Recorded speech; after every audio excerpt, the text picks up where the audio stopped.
يعني متعة تمتعوا بهم. قالوا ما هو حرام، والمتعة حرام. في ناس يعني ذيه با يموت بكرة وصابها ابتياك سادم الذيه قال انه ياخذها بدله، وراحوا على ابوها يضربوا غصبا ولا يقتلوه ويتزوجها غصبا بالصميل يملك بها. وفي ناس يزوجوهم اهلها بنت 13 بنت 11، يعني قالوا ما هو حرام.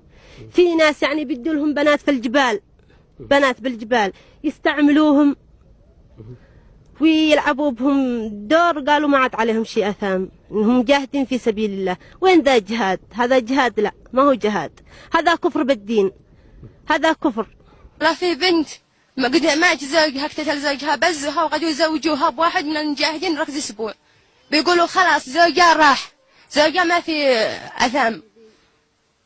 ولا في بنات مع أبوها خير بنات دخل يقتحم سيف البيت بسلاحه، يهدد أبوها ويهدد أخوانها ويزوجها بواحد من المجاهدين ب5 لا ب20,000.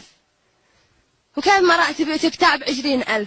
وبزوها وسروها وهبوها تتقدم للحوثيين بعيش بماء في الجبال. ألا ما كان هبوها يقعدوا يوزعوا أطفالها في البيوت، عندها 3 4 قد ما تزوجها وهي يحارب معاهم، وهي بقى هبوها تحارب معاهم ويصيروا يوزعوا أطفالها.